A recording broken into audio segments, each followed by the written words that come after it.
L'homme serre dans ses mains l'explosif allumé, seulement pour prouver qu'il ne peut pas être tué. Après une explosion violente, le monstre n'a toujours pas bougé du tout. En voyant qu'il a survécu encore une fois, le monstre pousse un rugissement de colère. En voyant cette scène terrifiante, Victor réalise alors qu'il a vraiment créé un monstre immortel. À ce moment précis, un navire militaire est pris dans les glaces. Ayant vu les flammes au loin, ils envoient une équipe pour porter secours. Quand le monstre revoit Victor, ce dernier est à l'agonie. C'est alors que Victor raconte son histoire. Il possède le pouvoir absolu de créer la vie et la mort. Mais cette recherche a été définie par l'association médicale comme un acte maléfique qui va contre la volonté de Dieu, rejeté par tous les médecins. Mais tout cela a été vu par le marchand Harland.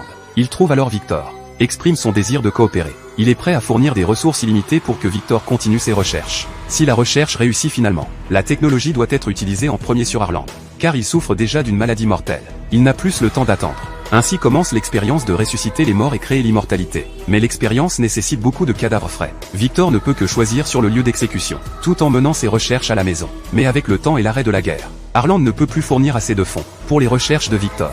Ils ne peuvent que se rendre sur le champ de bataille. Mais la plupart de ces cadavres ne sont pas intacts. Victor fait donc transporter les corps au laboratoire, espérant les assembler en un corps parfait. Après une longue opération, Victor a finalement terminé son chef-d'œuvre. Il ne manque que l'énergie pour ressusciter le cadavre. Par chance, il pleut violemment aujourd'hui. Victor monte sur le toit installer le dispositif conducteur.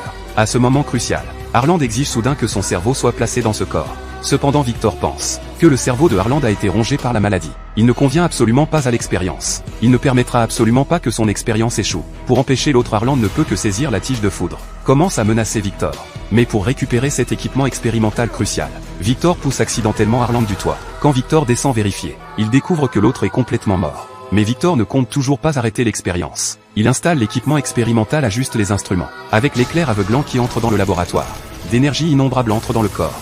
Mais quand tout est fini, Victor n'entend pas le battement de cœur attendu. Désespéré de penser que son expérience a échoué, il se couche impuissant sur le lit et s'endort. Mais quand il se réveille le lendemain, il découvre qu'un corps étranger est apparu devant lui.